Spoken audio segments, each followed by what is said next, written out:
Por ejemplo, no sé si se quedó en claro cuál es la diferencia entre cuando un dolor de pecho es un síndrome coronario agudo, cuáles son los equivalentes de una angina, cuándo es un daño miocárdico, cuándo es un infarto de miocardio, cuál es el valor de la troponina en el síndrome coronario agudo. Creo que fue mucha información, pero si alguien puede decir algo al respecto, ninguna información está, todo lo que digan está bien, o sea, no se preocupen, acá nadie va a decir nada. Y así también sé si que falta reforzar un poco en la clase, en que tengo que dar más información, también me pueden mandar un email o algo así con preguntas, pero no sé si alguien quiere decir algo al respecto, un pequeño resumen de lo que fueron las clases pasadas, ya sé que tuvieron otras clases también. Creo que ya dieron fibrilación auricular y todo eso, así los conceptos que tienen en cuenta. Hay otra cosa, hoy vamos a hacer 2 pausas, por favor.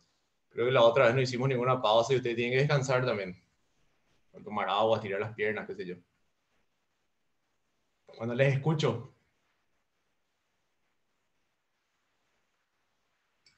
ahí escribí mal shock cariogénico.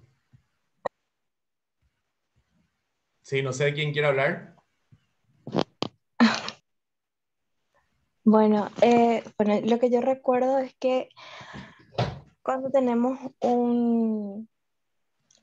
cuando tenemos un dolor torácico, lo que deberíamos realizar primeramente sería un electrocardiograma y ahí tenemos dos opciones, que sea sin elevación del segmento ST o con elevación del segmento ST.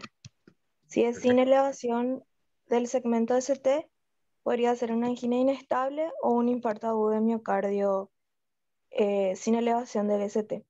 Para hacer el diagnóstico diferencial entre estos dos, nos sirven las enzimas cardíacas, que están elevadas en el infarto, cuando ya hay daño de las células miocárdicas. Entonces, si las troponinas vienen negativas y con un electro normal o con infra-ST, es una angina inestable. Y si las troponinas vienen positivas y con un electro normal, las troponinas positivas es lo que nos permite confirmar que estamos frente a un infarto, o sea, sí, un infarto agudo de miocardio sin elevación de ST. Súper bien. No sé si alguien más Y por quiere. otro lado, cuando hay con elevación de ST, ya es este tipo, tenemos un hallazgo electrocardiográfico más el hallazgo de laboratorio de las troponinas. Súper bien, perfecto. Lo que podemos agregar a eso es, o sea, súper bien, todito perfecto. No sé si alguien más quiere decir algo al respecto. ¿Cómo era? ¿Quién habló recién? Ada, ¿verdad? Ada, súper bien, Ada, gracias. Sí. Bueno, está bien. Perfecto. Estaría buenísimo, o sea, súper bien, en serio quedó todo, creo. Y no sé si alguien quiere decir algo más al respecto. Estaría buenísimo. Derlis. Unas, la verdad que tenía unas dudas con respecto, porque no sé si no pude llegar a anotar todo. ¿Cuál sería la diferencia entre el daño miocárdico y el infarto en sí? O sea, Claro, tengo anotado que no es lo mismo, pero hasta ahí nomás lo que pude llegar a escribir. buenísimo. En el daño miocárdico tenemos elevación de las troponinas, pero no hay clínica. O sea, no tenemos cambios electrocardiográficos o dolor de pecho. No vemos eso en la clínica. En el daño miocárdico, por ejemplo, los pacientes con diálisis tienen un daño miocárdico crónico porque no pueden tampoco hacer el clearance de estas troponinas y siempre vemos que están aumentadas estos valores en el laboratorio o, por ejemplo, los pacientes con fibrilación auricular, ¿verdad? Que hacen también un daño miocárdico crónico y vemos los valores de troponina elevados, que es un daño miocárdico, pero que no necesariamente significa una isquemia aguda, ¿verdad? Si tenemos ahí la combinación de isquemia aguda, donde vemos el paciente con dolor o con los equivalentes anginosos que vimos la otra vez, la abuelita esta que vino solamente con vómitos, cambios en el electrocardiográfico o en el ecocardiograma, ecografía, vemos que hay una alteración de las paredes del ventrículo izquierdo. Si acompaña eso, o sea, la clínica con el daño miocárdico es un infarto.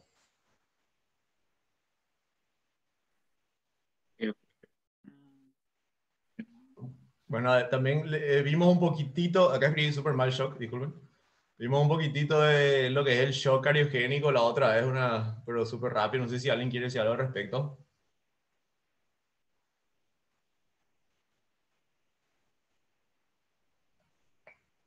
Creo que ya dieron insuficiencia cardíaca. Ya dieron insuficiencia cardíaca, ¿verdad? Sí, eso sí. Ya dimos. Bueno, no sé, ¿cuál es la definición de insuficiencia cardíaca? O sea, ¿cuándo una insuficiencia cardíaca es un shock cariogénico, por ejemplo? Y en un insuficiente cardíaco, por lo menos la tensión arterial se encuentra normal, vamos a decirlo. Si el nombre luego ya te dice ya es un shock cardiogénico, es un shock. Su paciente que entra con shock, pero la causa es estructural. O sea, la estructural del corazón, por enfermedades del corazón. Súper bien. Y, por ejemplo, como tiene hipotensión, oliguria, insuficiencia respiratoria. Y el shock cardiogénico también puede ser como una presentación ya de una insuficiencia cardíaca aguda, que está también ahí, tipo, hay 4 formas por ahí de presentarse la insuficiencia cardíaca aguda. ¿Cuáles son? El edema agudo del pulmón, la insuficiencia cardíaca de nuevo, la crónica ya, ay, bueno, la crónica desestabilizada o descompensada, y el shock cardiogénico en sí. Súper bien, Derlis.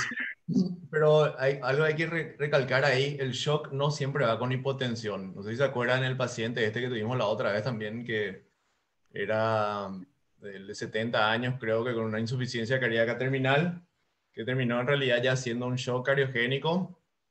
Y lo que vemos ahí que hay una hipoperfusión, ¿verdad? Este paciente tenía un lactato de 41, creo, de 50. Y esa hipoperfusión es lo que diferencia también la insuficiencia cardíaca aguda del shock cardiogénico y no necesariamente la presión arterial. Súper bien, perfecto. Vamos a ver un poquito más.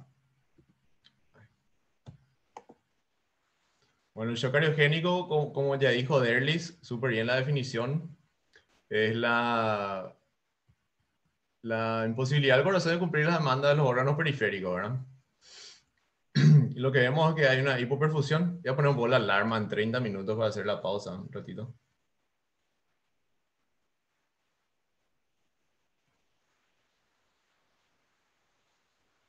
Si no me olvido después.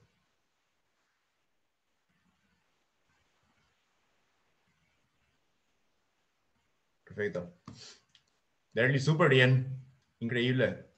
Lo que vemos es que hay una hipoperfusión, ¿verdad? De los órganos diana. Como dijo Derly, el paciente tiene una disminución tiene una oliguria, una alteración del estado mental. Eso es lo que es una acidosis láctica. Lo que se ve como hipoperfusión, ¿verdad? Esto lleva a una falla multiorgánica, también a una inflamación sistémica y esto, si no se trata, lleva a la muerte, ¿verdad? El shock cariogénico tiene todavía una tasa de mortalidad muy alta, varía según la literatura. Lo que yo encontré fue que, bueno, sigue siendo en el año 2021 el 50% en muchísimos lugares. O sea, 1 de cada 2 pacientes muere. Entonces es importante que reconozcamos a estos pacientes en la fase temprana donde podemos todavía hacer algo, ¿verdad? Y bueno, tiene 4 criterios. Ahí les pongo también de dónde saco, ¿verdad? Este es de Silversack, año 2021. Escribió sobre shock cariogénico. 4 criterios, la hipotensión, que no necesariamente tiene que haber, ¿verdad? Porque, por ejemplo, si tenemos un paciente hipertenso, una caída de la presión arterial en más del 30% sería acá entonces la definición, y no necesariamente una hipotensión de menos de 90 sistólico. También índice cardíaco reducido. Eso podemos calcular con una ecocardiografía, pero no siempre tenemos en la urgencia, ¿verdad? No sé ahora cómo es la urgencia en el hospital regional. Ojalá que dentro de poco consigamos ahí un ecocardiograma, si es que ya hay, genial. Entonces no siempre podemos calcular eso y tampoco la presión de llenado. No hacemos ahí un cateterismo y tampoco muchas veces tenemos una ecocardiografía a mano, ¿verdad? Pero los indicios nos pueden ayudar. El paciente, como dijeron ya ustedes, viene con edema pulmonar y lo que es la hipoperfusión periférica. Si se cumplen 3 criterios, se dice load output. Bueno, hay distintos tipos de shock que tenemos que reconocer, ¿verdad? Que ya también hablamos un chiquitito la otra vez, se dan en otras materias, cuando vemos infección, vamos a ver el shock séptico.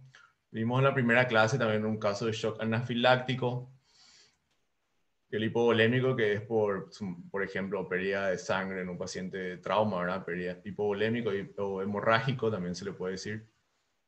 Es importante reconocer esto porque tiene distintas causas, distintos tratamientos, ¿verdad? Y es potencialmente mortal. Y lo que es en común entre todo esto es que hay una deficiencia, hay una hipoperfusión periférica, una deficiencia de oxígeno en los tejidos periféricos. La insuficiencia cardíaca aguda que ya dijo la compañera, súper bien la definición. En realidad es una aparición nueva o un empeoramiento de una insuficiencia cardíaca ya conocida, ¿verdad? La mayoría de las descompensaciones que llegan al hospital son insuficiencias cardíacas crónicas ya conocidas, ¿verdad? Pero también está la insuficiencia, la primera manifestación, que es de no, como dijo Derlis. Y bueno, es un síndrome clínico. Lo que se está viendo ahora es también, lo que hay que intentar hacer es, nosotros vemos o definimos la insuficiencia cardíaca como un síndrome todavía, ¿verdad? Y es en realidad, por definición, cuando el paciente ya tiene signos y síntomas, que ya es una etapa avanzada de la enfermedad. En realidad ya hay que reconocer los pacientes cuando tienen estos cambios estructurales o factores de riesgo de desarrollar una insuficiencia cardíaca.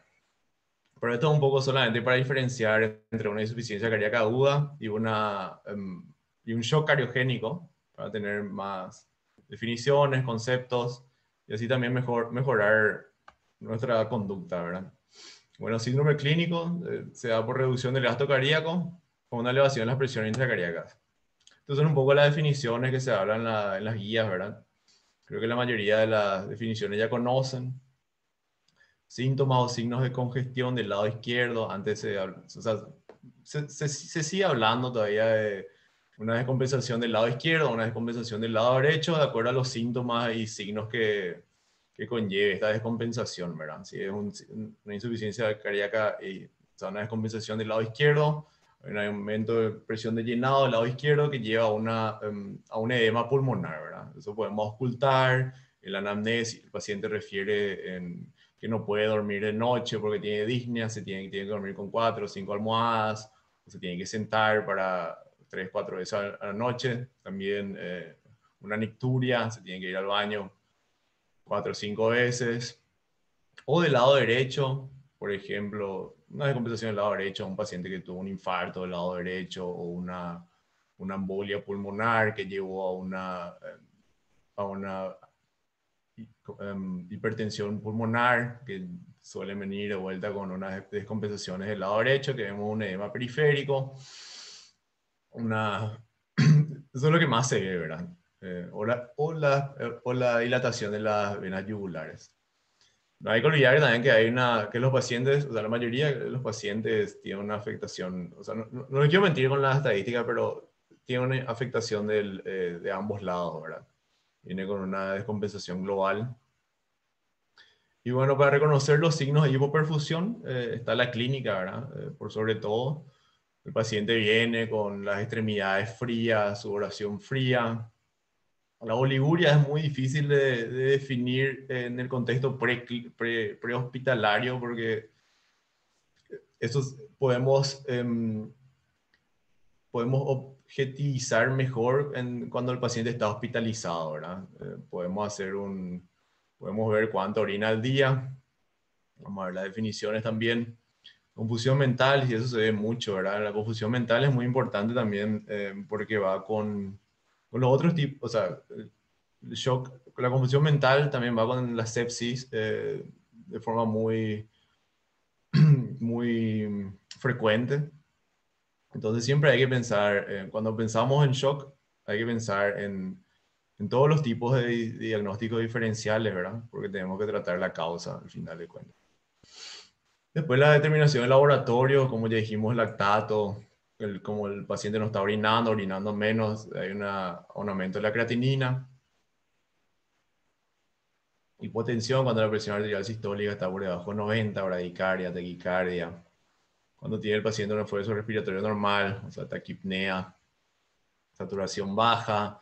Pero la saturación baja es, siempre hay que tener en cuenta el contexto clínico, como es con el caso COVID, la OMS te habla de una hipoxemia, o sea que hay que tener en cuenta ya a partir de menos de 95, si va con la clínica, ¿verdad? O si no, la definición absoluta es por debajo de 90, entre 90 y 94, dependiendo de la clínica, por sobre todo, ¿verdad?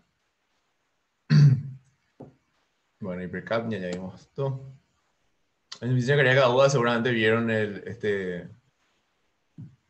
este algoritmo que es de tratamiento de la Sociedad Europea de Cardiología. La diferencia entre la insuficiencia cardíaca aguda y el shock cardiogénico, generalmente, o sea, no necesariamente la hipotensión, pero es o sea, la hipoperfusión que hay que tratar con asistencia circulatoria, ya sea con medicamentos, ¿verdad? Vasopresores o inotrópicos, o de forma mecánica, como vimos el caso del paciente este que ya estaba planeado que tenga una asistencia mecánica del ventrículo izquierdo, que recibió después en el correr de la hospitalización. También hay que definir, tener en cuenta cuál es el paciente de mayor riesgo en la insuficiencia cardíaca aguda, los pacientes que necesitan un tratamiento de terapia intensiva, ¿verdad? Obviamente todos los pacientes intubados tienen que ser tratados en una terapia intensiva. Cuando hay signos de hipoperfusión, bueno, ahí ya la insuficiencia cardíaca ya está en el límite con el shock cardiogénico. La definición, o sea, es algo también dinámico, muy difícil de definir de forma rápida muchas veces. La saturación menos de 90, bueno, eso no estoy tan de acuerdo porque están los pacientes que tienen una insuficiencia cardíaca aguda, con una hipoxemia o una insuficiencia respiratoria, pero le das con una cánula nasal 2 litros por minuto y tiene una buena saturación, no necesariamente tienen que ir a urgencias, ¿verdad? Siempre tener en cuenta todo el contexto, ¿verdad? Bueno, el uso de los músculos accesorios nos dice que hay una suficiencia respiratoria en realidad, ¿verdad? Una frecuencia respiratoria mayor de 25 también siempre es un signo de alarma. O cuando el paciente tiene una frecuencia cardíaca menos de 40, que puede ser por una arritmia, ¿verdad? Una bradiarritmia, por ejemplo. También estos pacientes no se pueden dejar sin un monitoreo. Acá hay unos cuantos casos que creo que ya vimos luego unos casos de estos. Para diferenciar un poco cuándo es una insuficiencia cardíaca aguda o cuándo es un shock cardiogénico. Y también vamos a ver después que se intentaron hacer muchos esquemas para estratificar a los pacientes de riesgo y así tener un mejor manejo, ¿verdad? Es importante reconocer a los pacientes de riesgo para así poder tratar en la parte reversible del shock cardiogénico, que nos lleva a la muerte, ¿verdad? Bueno, son 5 casos. El paciente C es el que ya vimos, ¿verdad? Vamos a ver rápido. El paciente C es el de 70 años, que tenía una disnea NIJA 4, de 3 días de evolución. Tenía dolor, tenía un murmullo vesicular reducido en bases por derrames pleurales. Las extremidades estaban frías, sudoración fría, lo que nos dice que había una hipoperfusión. Frecuencia cardíaca de 120. El electrocardiograma era difícil de interpretar porque tenía marcapasos, ¿verdad? Una terapia de resincronización cardíaca, porque su fracción de eyección era menos de 15%. Lo que era alarma, lo que nos dijo a nosotros, bueno, acá tenemos que hacer algo urgente, a pesar de que él tenía una saturación de 99, era su frecuencia respiratoria también, que era de 40, ¿verdad? Y el lactato era de 40, del que vimos la vez pasada, que era el paciente conocido, pongo ahí porque es el que vimos en la segunda clase, creo. Que tenía una insuficiencia cardíaca terminal, ya estaba la indicación hecha de la asistencia mecánica circulatoria. Estos pacientes es importante hacer diagnósticos como la tomografía computarizada de abdomen y tórax para descartar un cáncer, ¿verdad? Porque si tenemos un cáncer con metástasis donde el pronóstico es infausto, malo, el paciente puede morir en 3 meses, ya no se hace lastimosamente la asistencia mecánica circulatoria. Hay diferentes indicaciones, ¿verdad? Generalmente se empezó como esto, como bridging, hasta que reciban un trasplante cardíaco. Como ya les había dicho la otra vez, son más pacientes que tienen ya esto como terapia de destino, o sea, ya es la terapia, la última terapia que se lleva en cuenta, por más que el paciente no sea candidato a un trasplante del corazón, ¿verdad? Bueno, en este era que se optó primero por una impela, o sea, una asistencia del ventrículo izquierdo, ¿verdad? Y luego por el DAVI. Este otro caso del hospital, un caso un poco triste porque el paciente es súper joven, ¿verdad? O sea, 56 años nomás. Se va al hospital con taquicardia hace 3 días y el dolor de pecho y disnea, ¿verdad? Que no puse ahí. Le había tomado sildenafil. Hace 3 días y empezó con las molestias. En el examen físico, seguro había más que eso, pero eso es lo que me recuerdo. Dilatación de la vena yugular. Tenía una frecuencia cardíaca de 170, irregular. Era una fibrilación auricular, ¿verdad? Era conocida también esta fibrilación auricular. La presión estaba un poco reducida, 105 a 65, y estaba con una leve taquipnea, o sea, 22. El padre ya había tenido un bypass, en él no era todavía nada conocido, no era una enfermedad de las arterias coronarias, no era conocido, pero sí una fibrilación auricular. Y el electrocardiograma muy difícil de interpretar a una frecuencia entre 170 y 180. Generalmente se ve cambios en el segmento ST, que según las guías no son necesariamente signos de isquemia, sino por la frecuencia cardíaca, ¿verdad? Tenía un bloqueo de rama derecha también que era conocido, que hacía mucho más difícil la interpretación del electrocardiograma. Lactato de 20, o sea, estaba ahí en el límite, tenía una hipopotasemia de 3. Y lo que pasó después es que empezamos con la terapia y se interpretó como una fibrilación auricular y es lo que se trató, no se trató. Y también como diagnóstico diferencial síndrome coronario agudo, obviamente, ¿verdad? Se le dio heparina, aspirina.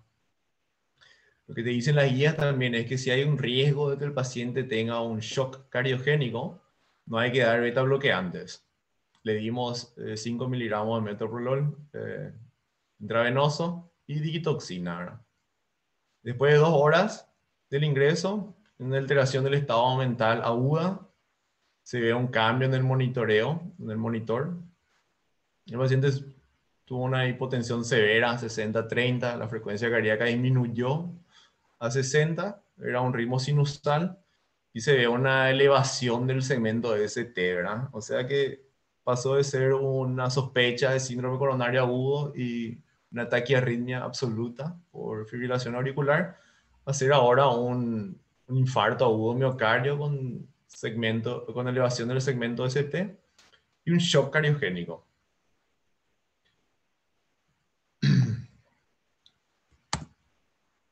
Bueno, se le dio heparina, y como ya dijimos, ditoxina, metoprolol. En un shock cariogénico hay que intubar al paciente. Se le intubó. Se empezó con dobutamina, noradrenalina. Este caso, no sé si, creo que vimos en la primera clase. Como seguía en shock después del tratamiento con dobutamina, noradrenalina, se empezó con adrenalina mientras llegaba el equipo de cateterismo, ¿verdad? Ahí se le hizo el trasplante para la revascularización, donde tuvo una obstrucción de, no me acuerdo cuál rama, creo que era no me acuerdo. Y se empezó con asistencia ventricular mecánica, ¿no? Porque tenía un shock severo. Al alta, sí, lastimosamente, al hacer la asistencia ventricular se le puso una impela, disculpa, un ECMO arteriovenoso, hizo una isquemia de la pierna derecha y se le tuvo que amputar. Y esos son los medicamentos con los que se va, mínimo, ¿verdad? Por apixaban, porque tiene una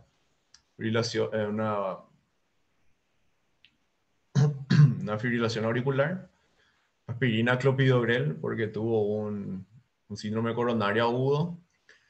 Generalmente se prefiere cuando hay con elevación del segmento ST, prasugrel o ticagrelor, pero acá como acá hay una combinación con un anticoagulante, en este caso apixaban, es de preferencia entonces clopidogrel por el riesgo de sangrado. Después, los otros tratamientos que son típicos de luego un síndrome coronario agudo, ¿verdad? Que es un IECA, beta bloqueante, estatina. Y dependiendo de la fracción de inyección, se empieza con espironolactona o no. Él tenía una fracción de inyección de 40, se le dio entonces espironolactona. Quizás me esté olvidando de algo. Esto es un poco de lo que se hizo, ¿verdad? La guía alemana austríaca, creo que del año 2019, pero no estoy seguro. Con el shock cariogénico debido a infarto de miocardio, lo más importante es la revascularización temprana, sí o sí. En pacientes con enfermedad de múltiples vasos, solamente hay que tratar primero el vaso que está causando la lesión. El electrocardiograma menos de 10 minutos se hizo en este caso, ¿verdad? Acá el 5. El electrocardiograma menos de 10 minutos, de lo que hablamos la vez pasada. Y en cada episodio de dolor. Acá hubo un cambio en la clínica, luego de 2 horas, el paciente estuvo en shock, se le hizo un electrocardiograma y dejamos de ver esta fibrilación auricular y se vio que había una elevación del segmento ST. El ecocardiograma se le hizo también al principio. Es muy difícil interpretación a una frecuencia cardíaca de 170, 180. Había, bueno, no estamos seguros, pero tenía todavía una función ventricular izquierda buena, por eso se esperó al laboratorio, ¿verdad? Que es la troponina. Y cuando llegó la troponina, el paciente hizo el shock. Como dijimos, el antagonista de los receptores AEP, de acuerdo a la guía, mínimo 1 año. Fibrinólisis, bueno, acá ya no hacemos, pero en Paraguay sigue siendo importante, así que hay que saber también. Y asistencia ventrículo izquierdo, ventricular izquierda, ¿verdad? Asistencia ventricular mecánica. Nosotros empezamos con dobutamina, pero el paciente estaba en un shock severo, pero, o sea, sinceramente, o sea, dobutamina y ahí tomamos la decisión, no, ya le vamos a dar también noradrenalina, o sea, que ya hicimos una combinación de 2 medicamentos, o sea, un inotrópico y un vasopresor de entrada. Pero como fue tan severo, en vez de darle otra catecolamina, le dimos adrenalina. Y se optó por la ventilación mecánica invasiva a la no invasiva, ¿verdad? Los otros casos, estas cosas que estamos viendo acá, va a ser importante en algún momento para ustedes, pero no ahora, que hay que darle, o sea, protección del estómago ahora con PPI, diurético, analgesia, sedación, creo que van a ver mejor el año que viene. No es lo más importante en este momento. Paciente B. Bueno, un paciente de 80 años con taquicardia de 2 días de evolución, disnea NIJA 4, sin dolores, crepitantes leve en bases pulmonares, tiene una frecuencia cardíaca de 160. Bueno, para un paciente de 80 años es mucho, ¿verdad? Irregular, la presión arterial está ya con una hipotensión, ¿verdad? 95, 65 o ahí en el límite. Frecuencia respiratoria también en el límite. Antecedentes patológicos personales, frecuencia fibrilación auricular paroxismal. El paciente se sentía mejor, se fue a la playa para vivir la pandemia, lejos de todo, y se sintió muy bien, entonces terminó él mismo con su medicación, ¿verdad? Dijo, bueno, no necesito más, me siento bien, eso es un clásico también, por eso siempre tenemos que estar explicando bien a los pacientes que por más de que ellos se sientan bien, hay medicamentos que no se pueden terminar solamente porque ellos se sienten bien, ¿verdad? Se sienten bien porque siguen con la medicación. Pero eso a veces no se deja muy, muy en claro porque tenemos poco tiempo también lastimosamente, para hablar con cada paciente. Y bueno, el electrocardiograma también 170 para un paciente de 80 años, muchísimo. Ahora se ve de vuelta el descenso en segmento ST, pero como le dije, no necesariamente eso significa isquemia a estas frecuencias. Lo que sí vemos ya un poco de hipoperfusión, ¿verdad? El lactato 27, una hipopotasemia. Troponina, por suerte, negativo, entonces ahí ya descartamos un infarto agudo de miocardio, ¿verdad? Y eso es la indicación de troponina en paciente con fibrilación auricular. Se puede discutir, ¿verdad? Pero si ustedes piensan que puede ser un síndrome coronario agudo, mejor pidan troponina. Y si le piden a un paciente con fibrilación auricular y es positivo, háganle el control después de 3 horas. Si queda estable el valor de troponina, ya descartan por lo menos un síndrome coronario agudo, disculpen, un infarto agudo de miocardio, pero hay un daño de miocardio, ¿verdad? Como dijimos hace rato. O sea, en una fibrilación auricular a 170, a 180, si hacen eso, bueno, pueden hacer, no tienen que hacer sí o sí, pero pueden sacar también, o sea, ver los valores de troponina. Pero si piensa que es síndrome coronario agudo, sí o sí, ¿verdad? Y bueno, ¿qué hicimos este paciente? No sé, ya dieron atrial fibrillation, fibrilación auricular. ¿Ya dieron fibrilación Ya, auricular? Ya, ¿Ya? ya. ¿Qué harían con ya. esta paciente?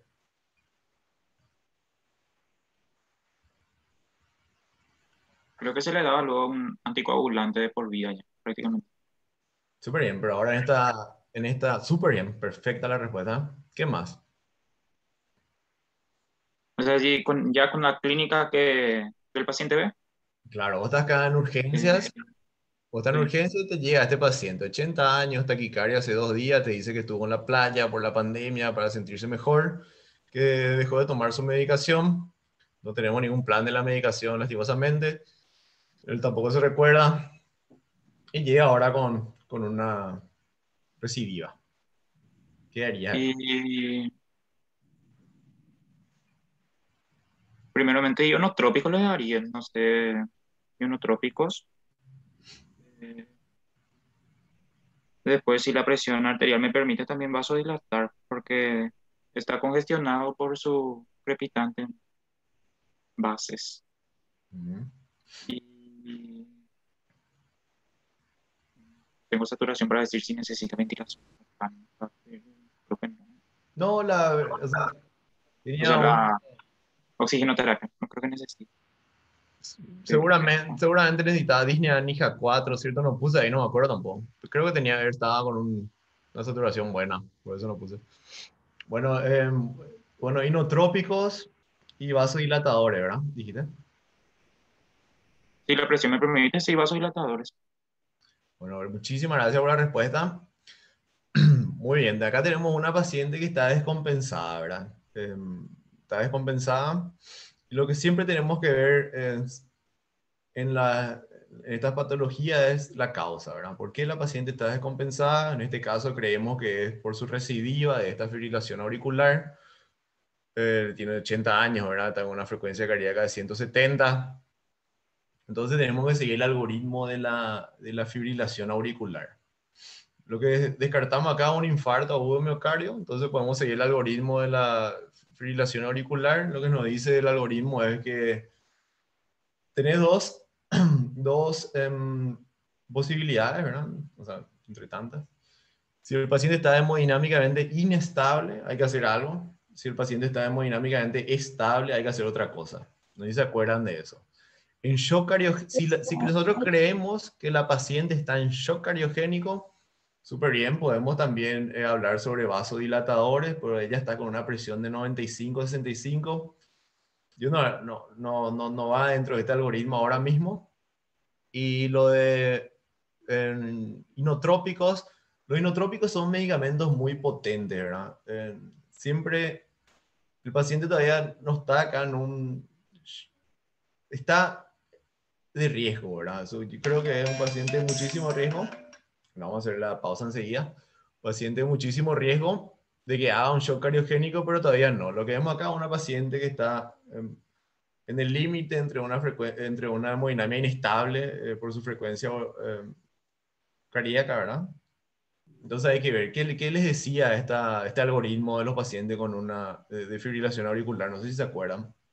Pero Sí, no estaban todavía los inotrópicos o vasodilatadores. Pero sí, súper bien, Derlis creo que fue, súper bien, inotrópicos y vasodilatadores, siempre tener en cuenta, siempre pensar en eso, en una insuficiencia cardíaca aguda o un shock cardiogénico, ¿verdad? Súper bien, y en este caso, si la hemodinamia está inestable, se podría hacer cardioversión sincronizada. súper bien, perfecto. Y si está estable, Si está estable, hay que controlar la taquicardia primeramente. ¿cómo? Em, No es con digoxina. Perfecto. Lo que hicimos con ella, le dimos un poquitito de volumen, mejoró ahí su presión arterial, le dimos potasio, magnesio, no olvidar mejorar los electrolitos, ¿verdad? Muchas veces los pacientes convierten de forma espontánea después de que mejoramos el medio interno, ¿verdad? Paciente con una taquiarritmia que te viene con una hipopotasemia, siempre hay que corregir eso, ¿verdad? Por encima de 4,5 si es posible.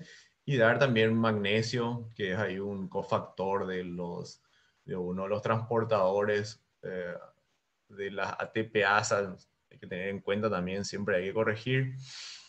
O sea, nosotros damos de forma, o sea, automática todos potasio con magnesio, un poco de volumen en este caso, porque la paciente no estaba con, o sea, tenía un poco de crepitante, entonces siempre hay que dar de forma con mucho cuidado, ¿verdad? Y empezamos con metoprolol, ¿verdad? Le dimos endovenoso y también digitoxina después de corregimos su hipopotasemia, porque es una contraindicación la hipopotasemia o hipercalcemia. Lo que hicimos es, bueno, súper bien. Derlis, creo que estaba por acá, venía lo de lo de los vasodilatadores y inotrópicos, está dentro de este algoritmo de insuficiencia cardíaca aguda. Lo que tenemos que ver es, el paciente con sospecha de insuficiencia cardíaca aguda, ¿tiene un shock cardiogénico sí o no? ¿Está con una hipoperfusión sí o no? ¿Cómo está su presión? ¿Cómo está su estado mental? ¿La paciente está lúcida? Dijo que orinaba bien todavía. Tenía un poco de lactato, sí. Controlamos, le dimos un poco de volumen, el lactato se normalizó. Entonces dijimos, no, este no es un shock cardiogénico. Tiene una insuficiencia respiratoria. Le dimos 2 litros por minuto con una cánula nasal, ya corregimos eso. Tenemos que ver siempre la causa, ¿verdad? En este caso era una arritmia que tiene un tratamiento específico. Nosotros interpretamos esto como una hemodinamia estable todavía, pero en el límite, y se corrigió gracias a la medicación. Le dimos un poco de furosemida, eso también, muchas veces es difícil. La furosemida fue después recién, primero le dimos volumen y después al día siguiente creo que se le dio un poco de furosemida porque se convirtió después con una electrocardioversión, pero fue al día siguiente, no de urgencias.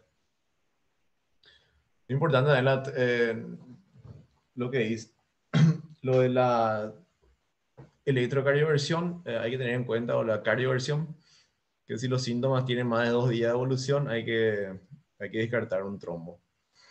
Bueno, si la paciente está súper inestable o con un shock cardiogénico, hay que intentar, ya lleva otras medidas, ¿verdad? Y estos son un Jenser et al. Cuando fue 2019, intentaban ver cuáles son los pacientes de riesgo. Una clasificación para estratificar el shock cardiogénico, ellos pudieron ver que se podía usar en el síndrome coronario agudo, en la insuficiencia cardíaca, para reconocer en etapas tempranas los pacientes que están en riesgo, ¿verdad? Todavía no están con una hipotensión, taquicardia o hipoperfusión. Por ejemplo, un paciente de riesgo sería la señora señor o señora de 80 años. En realidad ya tenía un poco de lactato, ¿verdad? Puede ser que esté en otra fase, pero se corrigió con el volumen. está de riesgo, ¿verdad? O sea, una persona de 80 años con cambios estructurales en el corazón, que tenga una frecuencia cardíaca 180, siempre hay que tener en cuenta que puede ser un shock cardiogénico en cualquier momento. Y al comienzo, cuando ya hay una hipotensión o taquicardia, pero todavía no hay hipoperfusión, el estadio 3, que es el clásico de hipoperfusión, pero todavía no hay un deterioro. Este estadio D y E, que ya son para ver en la terapia intensiva. ¿Y qué es lo que vieron ellos con esto? Que cuanto antes se reconozca el infarto, por ejemplo, estadio A, la mortalidad es mucho menor. Y a medida que van aumentando los estadios, la mortalidad es mucho mayor. Como se ve ahí que en el caso extremo la mortalidad es 80%, o sea, un pronóstico súper malo. Lo que intentan es crear estratificaciones para que nosotros reconozcamos los pacientes en etapa más temprana, ¿verdad? Reconocer el riesgo al comienzo y evitar el deterioro es el mensaje de esto.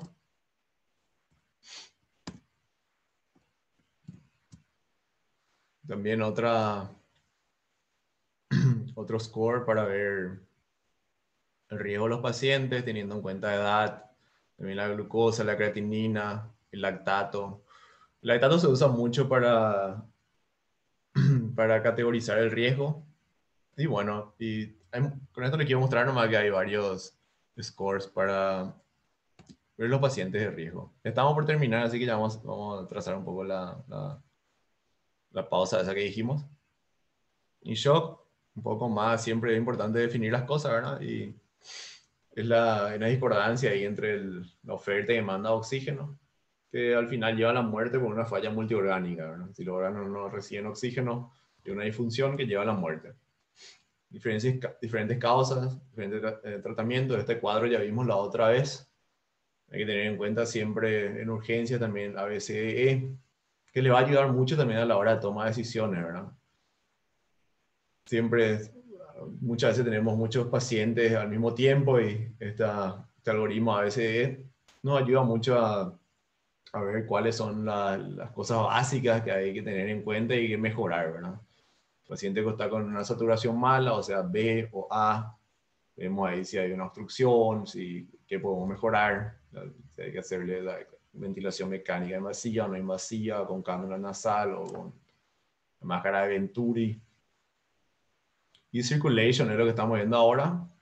No olvidar también la parte neurológica, ¿verdad? Si hay una alteración del estado de conciencia, siempre es un signo de alarma y siempre hay que actuar de forma inmediata. Y la exposición del paciente, ¿verdad? Que es lo que estamos viendo ahora en shock. Vamos a ver las extremidades frías, sudoración fría. Por ejemplo, en un shock hemorrágico, vamos a ver paciente pálido también. Y bueno, el shock cardiogénico, un estado bajo gasto cardíaco, debido a una falla primaria cardíaca, que lleva a la hipoperfusión. Que ya vimos hace rato otra definición de otros, donde no tuvieron en cuenta en realidad los criterios clínicos, o sea, te dicen que diferenciaron ellos, ¿verdad? Entre criterios hemodinámicos y clínicos, pero estos van juntos en realidad, ¿verdad? Porque lo que vemos en realidad ahí en urgencia o en terapia es la clínica más que nada, y los métodos invasivos hemodinámicos no siempre están a disposición. Un poco de repaso de lo que vimos la otra vez, los pacientes con elevación del segmento ACT o sin elevación, o sea, todos los shock cardiogénicos, 8,9 STEMI, 2,5 en STEMI. Tengo que ver eso, creo que no está bien. Y la mortalidad, como dijimos, según algunos criterios, según algunos estudios, hasta 50%, ¿verdad? Es muchísimo las causas de shock cardiogénico, que puede ser isquémica, no isquémica. Hay que tener en cuenta, o sea, siempre anamnesis, examen físico, el electrocardiograma es primordial, o sea, es de importancia máxima acá también para la diferenciación temprana, por ejemplo, una taquicardia ventricular o una bradicardia por bloqueo, y un ecocardiograma, ¿verdad? Por suerte ahora hay muchos cursos online que se puede hacer de ecocardiografía y que seguramente cuando ustedes estén en la residencia van a tener que aprender a hacer ecocardiografía. Sé que hay muchos que van a hacer cirugía que también tienen que saber hacer ecocardiograma, disculpen, sonografía de abdomen.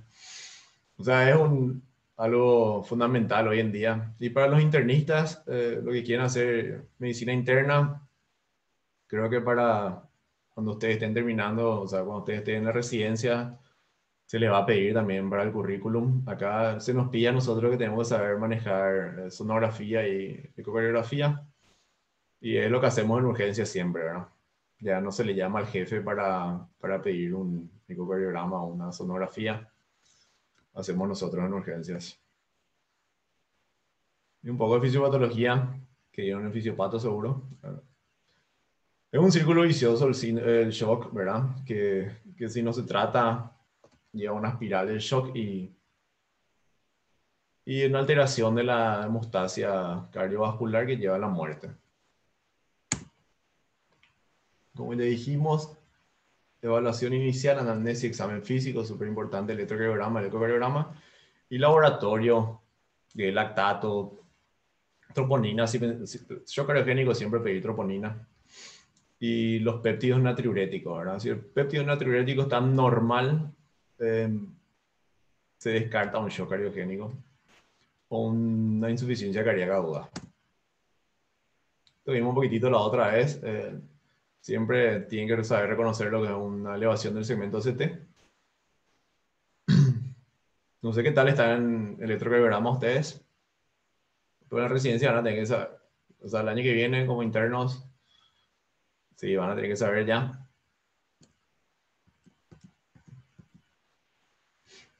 Como dijimos, terapia del shock cardiogénico, asistencia circulatoria farmacológica o mecánica. Hay un poco de los vasopresores que se utilizan y los inotrópicos. Nosotros, o sea, yo generalmente empiezo ya con dobutamina, norepinefrina, bajas dosis y vamos aumentando de acuerdo a la necesidad, ¿verdad? Hay que ver si se le da volumen o no a los pacientes. Siempre hay que ver, ¿verdad? La administración de volumen cambió en los últimos años, nos volvimos mucho más restrictivos porque vemos que los pacientes con la hipervolemia tienen tienen un outcome peor que los que se manejan con criterios más rigurosos, ¿verdad? Pero en una situación aguda, en urgencia, donde el paciente está súper hipotónico, hay que administrar fluidos que después también se puede mejorar eso con la administración de furosemida, como también hicimos en el caso de hace rato. Ustedes ya vieron seguramente la otra vez. Una forma también de clasificar la insuficiencia cardíaca aguda según los signos y síntomas. El paciente caliente seco, caliente frío, frío húmedo. Si hay hipoperfusión, el paciente está frío. Si hay congestión, dependiendo si es el lado derecho o el izquierdo, como vimos hace rato. Puede ser un tipo de tratamiento inicial, como dijo Derli, él ya pensó en la vasodilatación o dar inotrópicos, súper bien, siempre tener en cuenta todo lo que se puede hacer por los pacientes, ¿verdad? Y un poco complicado, por eso hicimos un repaso de vuelta. Y la otra estrategia de insuficiencia cardíaca aguda, creo que es la más importante, que es tener en cuenta los desencadenantes, ¿verdad? Para eso es la anamnesis, el examen físico, el electrocardiograma, son las cosas más importantes, y el laboratorio, ¿verdad?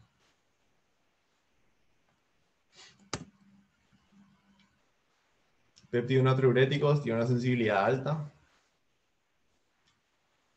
Cifra elevada no necesariamente confirman que el paciente tiene un síndrome, una insuficiencia cardíaca aguda, pero sí se puede descartar cuando los valores están normales. La insuficiencia cardíaca aguda, ¿verdad? Hay pacientes con insuficiencia cardíaca crónica que tienen valores de péptidos natriuréticos normales, los que están bien tratados, por ejemplo. La radiografía torácica es importante para los diagnósticos diferenciales, para ver también si tiene un derrame pleural. La sonografía es mejor para eso, ¿verdad? O una neumonía, por ejemplo, ¿verdad? O sea, diagnósticos diferenciales. De ver si el corazón está grande o no. Ya hay otros métodos más que están a mano, que el ecocardiograma, ¿no? Y no es tan sensitivo para esto y tampoco tan específico. El electrocardiograma, súper importante para ver cuál es la causa desencadenante. Y la ecocardiografía, ¿verdad? Los pacientes con síndrome, con shock cardiogénico necesitan un ecocardiograma urgente, ¿verdad? O sea, el instante. O los pacientes con una hemodinamia inestable. Por ejemplo, el paciente este con taquiarritmia, hemodinamia inestable. Bueno, todos los pacientes con hemodinamia inestable tienen diferentes, o sea, diferentes valores en la recomendación, pero por ejemplo, los pacientes con sepsis, hemodinamia inestable, no creo que sea una recomendación 1A, pero es importante también para diagnósticos diferenciales por sobre todo, ¿verdad? O en el caso de un infarto, si hay complicaciones mecánicas que requieran una cirugía de urgencia, ¿verdad?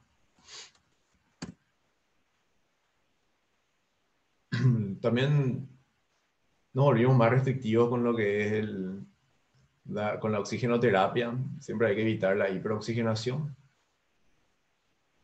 Porque también, por ejemplo, los pacientes con EPOC pueden producir una hipercapnia, suprimir la ventilación, o también se produce una vasoconstricción que reduce el gasto cardíaco. Estos son los niveles de recomendación según la Sociedad Europea de Cardiología. Vasodilatadores, como dijo Derly, súper bien.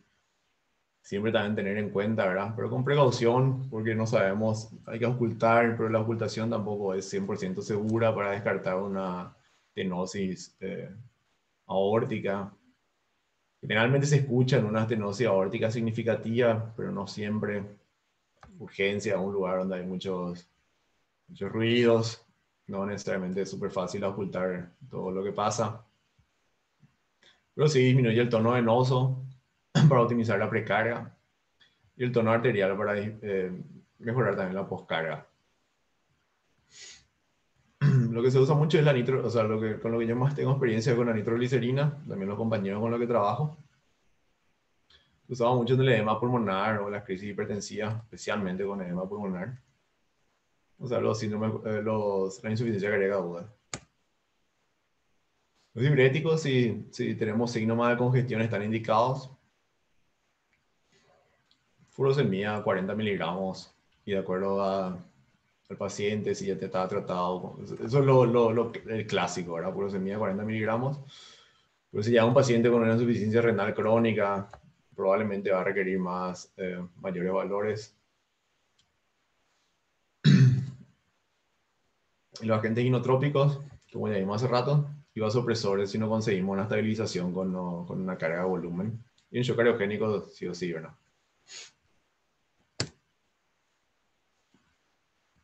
Un poco de las dosis.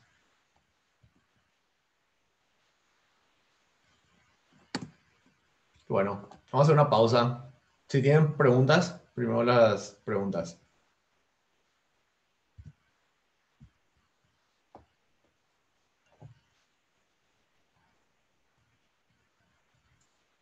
El péptido natriurético solo entonces nos sirve si es en una insuficiencia cardíaca aguda, ¿verdad?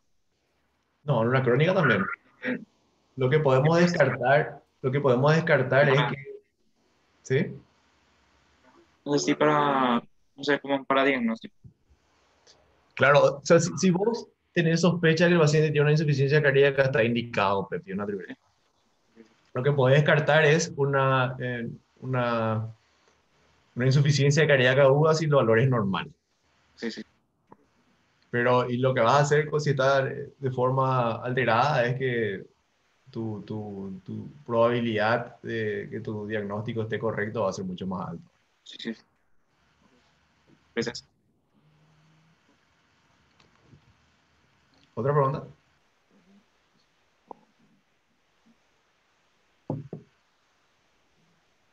De mi Bueno, vamos a parte hacer no hay una... Disculpe. No, que no hay. Creo que no hay Ah, hasta bueno, ahora. bueno. Buenísimo. Vamos a hacer una pausa entonces, ¿sí? Está bien. Dale, nos vemos en 5 minutos. Bueno,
Hola. No sé si hablamos muy poco de lo que era el síndrome coronario crónico. Quiero saber quiero saber qué saben qué entienden por el síndrome coronario crónico.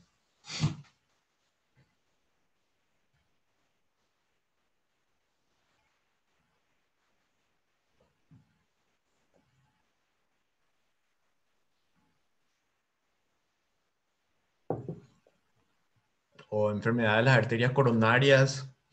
Si me pueden decir qué entienden por eso.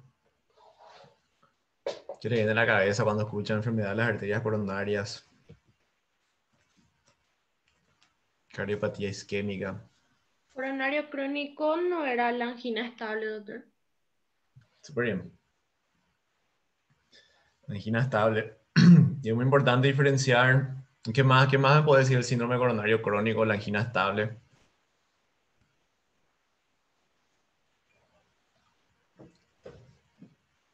Y la verdad que nunca le dábamos tanta bola a eso y nos íbamos a lo agudo nomás.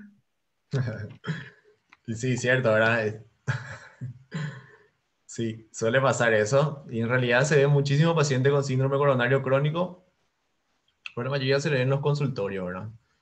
Directo ya con el cardiólogo. ¿Sabes la definición, por si acaso?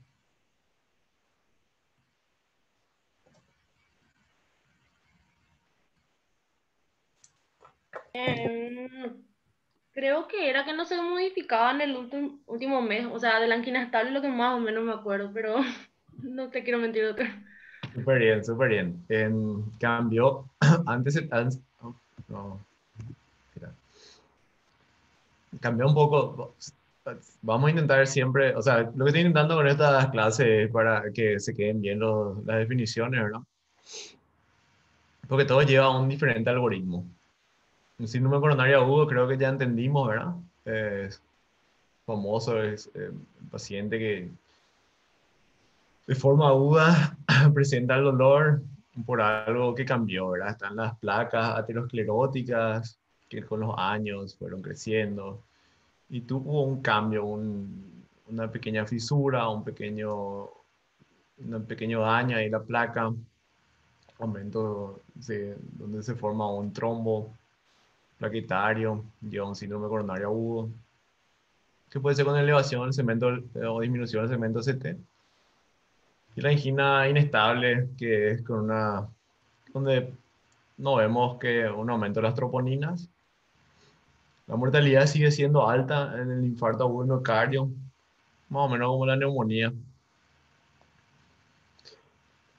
Y es importante saber diferenciar esto porque cuando estén haciendo urgencia van a llegar muchísimos pacientes con dolor de pecho, donde tenemos que saber qué hacer, ¿verdad? Cuáles son los pasos a seguir.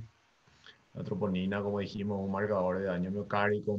Está la troponina ultra sensible hoy en día. Y podemos descartar un infarto agudo de miocardio con una troponina en valores normales. Pero recuérdense si trabajan con la troponina ultra sensible, ¿verdad? Si el paciente llega con dolor, hay que hacerle un control después de 3 horas. Eso cambió un poco con las nuevas guías y también de acuerdo con el laboratorio que trabajamos. Siempre no lleva acento, no le pongan acento siempre. En sospecha de síndrome coronario agudo, siempre ecocardiograma. Esto es muy parecido a la disnea, ¿verdad? Con la clasificación NIJA, que se divide también en 4. Clase 1, la actividad física habitual no produce angina. Clase 2 ya hay una limitación ligera de la actividad física habitual. El paciente puede caminar varias manzanas, varias cuadras, y ahí recién siente la angina. La clase 3 ya hay un poco más de limitación, ¿verdad? Una limitación marcada del día a día. Después de 100 metros ya tiene dolor, 100 metros no es mucho, es una cuadra. Y el 4 ya que es una incapacidad de desarrollar cualquier actividad física, ¿no? De la clasificación que se usa, que es de los canadienses. Y acá un poco para diferenciar a estos pacientes. Paciente A, 66 años, tiene una angina de 3 meses, según la clasificación de los que vimos recién, una 1, ¿verdad? O sea, el día a día no está limitado, sin antecedentes patológicos personales, se va a urgencia o a consultorio y te dice, ahora no tengo dolor, pero este dolor es nuevo, ¿verdad? El electrocardiograma se le hace, no hay cambios, se le hace troponina por debajo de 5. El péptido natriurético también negativo. La nueva guía del síndrome coronario crónico te da 6 clases de pacientes que te pueden llegar a urgencia, por eso le presenté esto. Otro paciente es un paciente masculino, 70 años, con disnea NIJA 3. También edema periférico sin antecedentes patológicos personales. 70 años, no se quiere ir al hospital.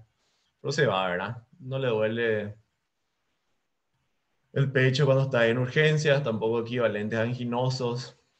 Dice que tiene fibrilación auricular. Se le toma la troponina, menos de 5, péptido natriurético elevado. Paciente C, 66 años, historia de cateterismo con stent. Hace 6 meses, se va después de 6 meses a su control. Su disnea es ligera en el día a día, ligero. Y no cambió, ¿verdad? El electrocardiograma también, o sea, tampoco se hallan cambios. Troponina negativa, péptido natriurético negativo. Otro paciente de 75 años, parecido a este, pero se le hizo un bypass por daño de múltiples vasos hace 2 años. Él refiere a un dolor en el día a día, tiene una marcada afectación por culpa de esta angina y también aumento hace 3 semanas. En urgencias no tiene dolor. El electrocardiograma también sin cambios. Se le saca troponina, es negativa, péptido natriurético negativo. Paciente es 55 años, más joven, una dama. Angina de 3 meses.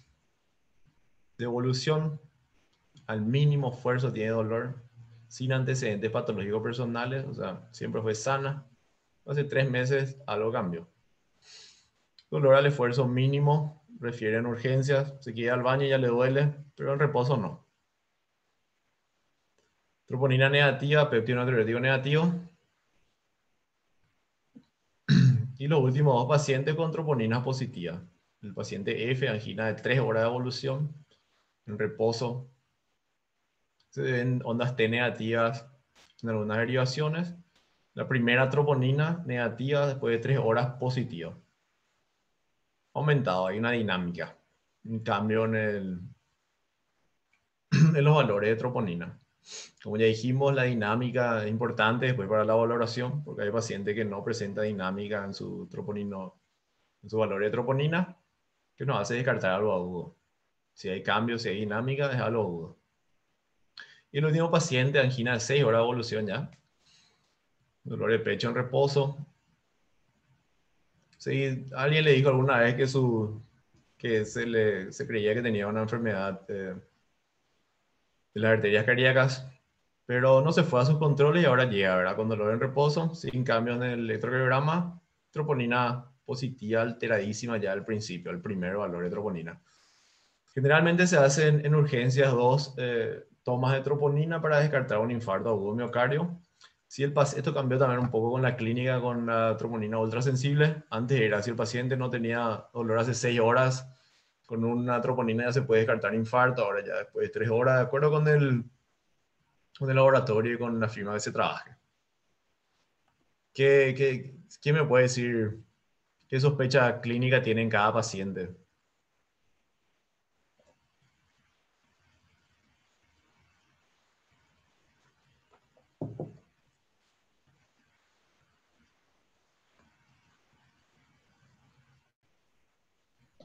El primero no sería una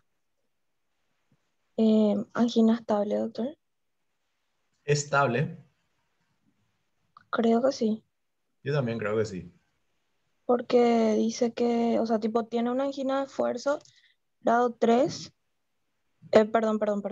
En urgencias no tiene dolor o equivalente y tiene una angina grado. O sea, tiene una angina hace 3 meses, ¿verdad? Sí, Sí, súper sí, bien. eso es. Yo también Eso. creo. Un Y el segundo, momentito. Bueno, el paciente B. yo creo que sería una insuficiencia cardíaca congestiva. ¿O no? Es cierto, me olvidé decirle, FA significa fibrilación auricular en su electrocardiograma. Sí, Sí, yo también creo lo mismo. Súper una bien. insuficiencia cardíaca. Insuficiencia cardíaca. ¿Y qué era? O sea, perdón, doctor. ¿SCS qué era? Y la clasificación esta canadiense, ¿verdad? Canadian Cardiovascular Society. Ah, ya, ya, ya. Ah, ya, ya, ya. Me acuerdo. El que es igual la Paciente C.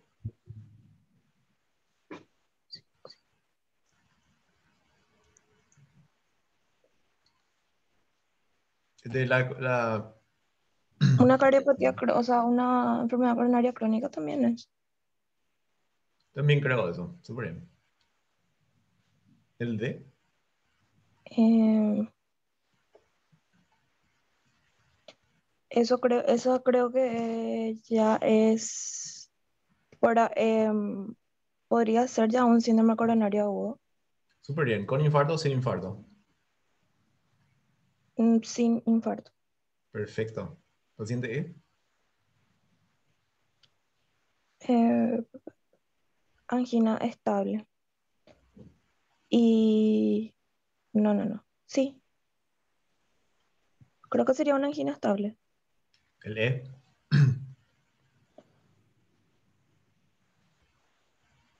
55 años. Angina de 3 meses de evolución. El 4 Sería era... una angina de esfuerzo, ¿verdad? Y la angina de esfuerzo podía ser. El 4 era la clasificación CCS4. Incapacidad para desarrollar cualquier actividad física sin angina. El síndrome anginoso puede estar presente en reposo. Y Elisa se fue al baño y le dice, ay, me duele el pecho, me voy al baño. Troponina negativa, péptidos natriuréticos negativos.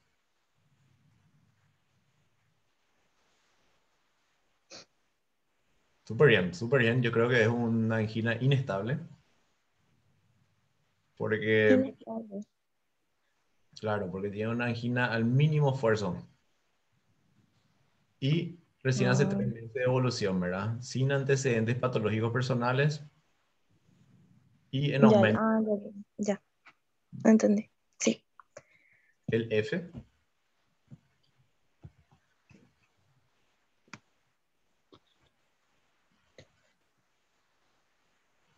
eso sería un síndrome coronario agudo Sí, con con infarto.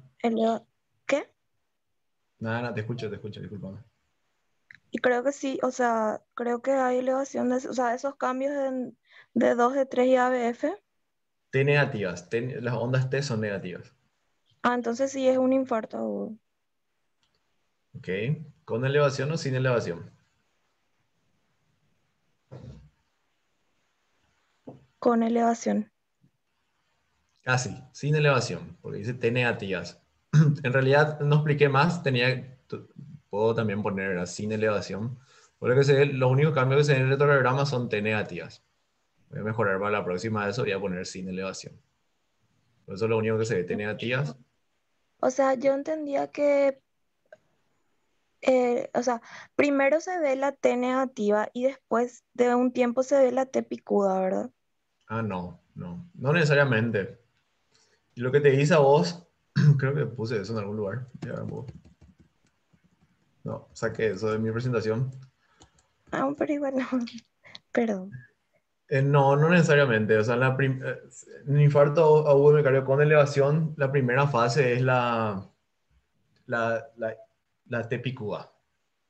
Y después Mm, vemos, bueno, ahora sé lo que me está diciendo. Ahora, sí, TPQA, después se ve una elevación del segmento ST y pueden sí, quedar T negativas después. Súper bien. Pero el por tema eso es pensé que era con ST. sí, súper bien, perfecto. Pero este tiene un dolor de 3 horas recién, o sea que es nuevo el dolor, temprano, o sea, 3 horas Ah, tampoco es mucho. ya, ya, ok. La primera troponina negativa, la segunda troponina positiva. Generalmente el paciente también con infarto agudo de miocardio con elevación. Bueno, este tiene nada, no digo más nada. Súper bien entendido ahora el concepto. ¿Y el G?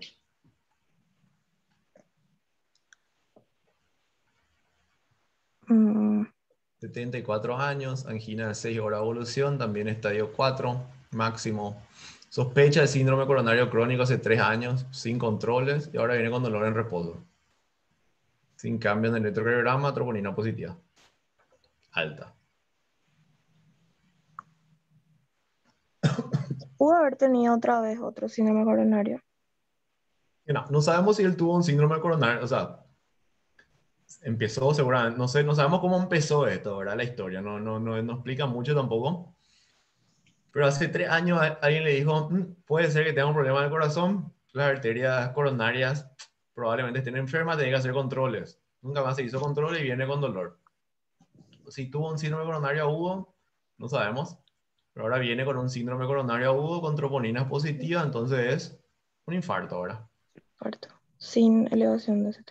Sin elevación, perfecto. Bueno, estos pacientes, el paciente E, F y G, ahí lo puse ahí, son síndrome coronario agudos, son de alto riesgo, ¿verdad? Por el dolor en el que vemos acá en reposo. Este no tenía dolor en reposo. Entonces, estos 3 pacientes son los pacientes de mayor riesgo acá. Este es, sin embargo, una angina inestable, pero la troponina negativa. Entonces, un riesgo mucho menor que lo que tiene la troponina positiva. Y el dolor de este, lo que le diferencia al paciente D y E, es que este tiene el dolor al esfuerzo mínimo. Este todavía tiene un CCS 3 y puede desarrollar su actividad física, pero con una marcada molestia, ¿verdad? Pero 100 cuadras camina todavía, el otro ni al baño se puede ir, ¿verdad? Y esto llevan a diferentes algoritmos. Este vimos la otra vez, ¿verdad? Para ver si el paciente se queda en el hospital o se va al hospital. Los últimos 2 pacientes tienen troponinas positivas. La última tenía una troponina positiva súper alta, ¿verdad? Más de acuerdo con el paciente, con el laboratorio que trabajan.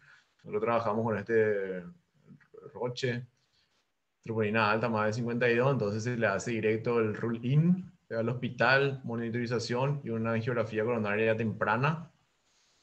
El penúltimo paciente tenía, el primero fue negativo, pero hubo un cambio después de 3 horas. Eh, Dependiendo del laboratorio donde trabajen, este es mayor a 5 nanogramos por mililitros, creo. Ya es cambio significativo, hay que hacer el roll-in y monitorizar ecografía temprana, menos 24 horas. Que son pacientes de alto riesgo, ¿verdad? Acá te dicen que el riesgo del miocardio, de que tenga un evento mayor cardiovascular es mayor al 65-70%, ¿verdad? Por eso también el método de elección es el cateterismo temprano. Los otros pacientes que tenían troponina negativa son estos que están en verde, verdecito, que tienen un riesgo bajo, menos de 0,3, menos de 0,5% de que tengan un evento cardiovascular a los 30 días. Entonces se le puede hacer el rule out, que es mandarle a la casa, decirle si tiene que presentar al cardiólogo sí o sí, o se va a convertir en un infarto que aumenta el riesgo de muerte, ¿verdad? De forma significativa. Pero se le puede mandar a la casa. Para eso este algoritmo es muy bueno. Este es de lo que estábamos hablando hace rato. Pensé que saqué. Claro, normalización del segmento CT estaríamos acá en el subagudo, pero ese sería el día siguiente por ahí. Entonces ahí por las horas de evolución me tengo que guiar. Sí, súper bien. Está bien. Bueno, el tratamiento del infarto, creo que nos vimos todavía de manera un poco más detallada, ¿verdad? Sí, es súper importante la analgesia, ¿verdad? Que disminuye el dolor, el tono simpático. Nosotros generalmente hacemos ya la combinación morfina y ondansetron, ahora MCP, 10 miligramos para profilaxis de vómito, náusea. Furosemida solamente si hay congestión, si hay taquicardia ventricular, entonces ver de acuerdo a cada algoritmo, ¿verdad? Taquicardia ventricular seguramente ya dieron, eventualmente amiodarona, pero generalmente nosotros empezamos con beta bloqueantes si no hay riesgo de shock cardiogénico. Importante el IECA, que mejora el remodeling. Y los antagonistas de mineralocorticoides.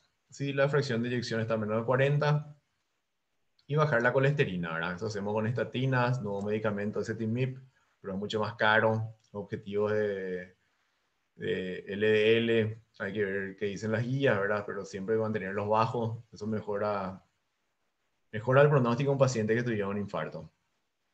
Nitroglicerina, como ya vimos hace rato, angina, si hay angina, crisis hipertensiva, edema pulmonar, está bloqueante también si hay un infarto agudo de miocardio en las primeras 24 horas.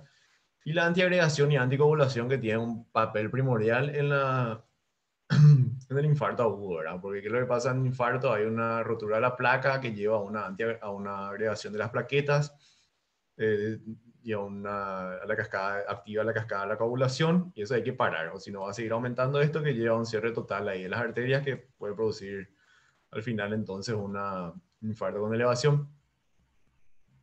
Y bueno, estos son un poco de los antiagregantes que se utilizan en urgencias con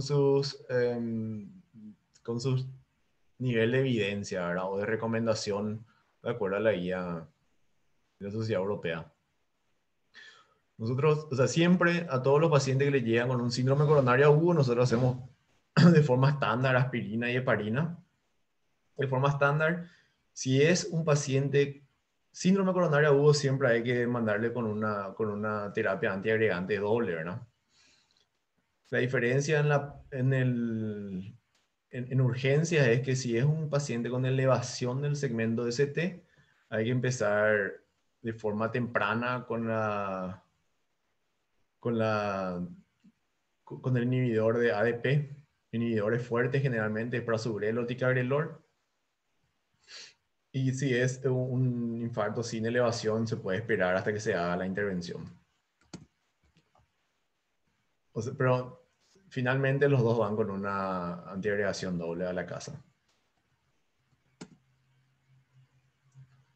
La recanalización, que es súper importante en el infarto agudo con supradesnivel, pues reduce la mortalidad, ¿verdad? Se puede hacer con una lisis farmacológica o generalmente con cateterismo, los hospitales que cuentan con cateterismo.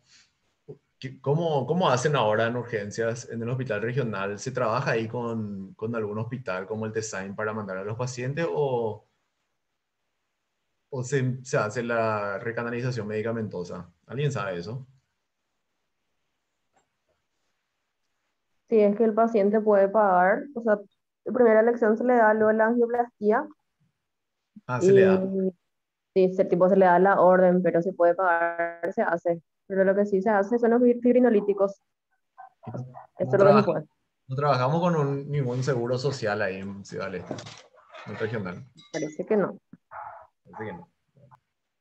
Lastimosamente, pero bueno, entonces hay que dar la opción. Súper bien siempre dar la opción de la angioplastía coronaria. Y si no se puede pagar, entonces hay que empezar con la fibrinólisis medicamentosa, ¿verdad? Eso es importante también decidir lo antes posible para empezar con la terapia también de manera antes posible, ¿verdad? Y controlar el éxito de la fibrinólisis con la clínica y con los laboratorios. Y con el electrocardiograma, donde se ven también arritmias de reperfusión. Esto es un poco de lo que dicen las guías cuando hay que hacer fibrinólisis. Se recomienda en los hospitales sin cateterismo, entonces lo antes posible, antes de los 30 minutos. O si el paciente decide, bueno, sí, me voy a hacer la fibrinólisis, disculpen, la angioplastía coronaria, si es antes de los 120 minutos, no hace falta empezar entonces con la fibrinólisis. En países donde acá, por ejemplo, no se paga por... O sea, si vos estás internado, o sea, nosotros pagamos con los impuestos lo que es la, los, la atención en los hospitales, entonces no nos tenemos que preocupar esa negociación ahí en el hospital, ¿verdad?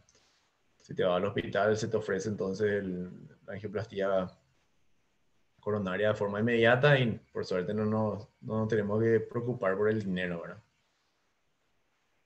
Así que, pero por ejemplo, hay casos que pacientes por ejemplo, un caso que hubo un paciente muy obeso que no le podían sacar del departamento de manera rápida porque se necesitaban los bomberos y él estaba con un infarto con supradesnivel. Se empezó con la fibrinólisis porque se calculó el tiempo y iba a ser más de 120 minutos. Y en ese caso hay que hacer una angioplastia coronaria de rescate, ¿verdad? O de forma sistemática después de 2 horas, ¿verdad? Entre 2 a 24 horas. Pues si creemos que no está funcionando, entonces se hace una de rescate que de forma inmediata porque el paciente sigue con dolor o porque hizo una inestabilidad hemodinámica o empieza a hacer taquicardias ventriculares. O sea, signos de que está empeorando su isquemia, ¿verdad? Esa es la clase de esta. Un poco para diferenciar mejor el tratamiento que nos vimos también la otra vez. No sé si tienen Fraga preguntas al respecto.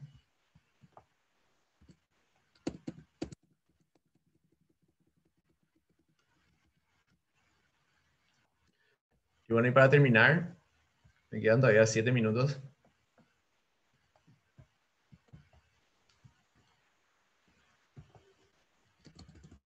De manera rápida, nomás lo que es el síndrome coronario crónico. Que como dijo la compañera, no se le hace tanto caso, ¿verdad? Pero son muchísimos pacientes los que tienen síndrome coronario crónico. El síntoma principal es la angina. Antes se le decía la angina estable o la enfermedad coronaria estable. Eso cambió con las nuevas guías. Porque se sabe que es una enfermedad, la enfermedad de la arteria coronarias. Se divide en síndrome coronario crónico y síndrome coronario agudo, de acuerdo a su presentación.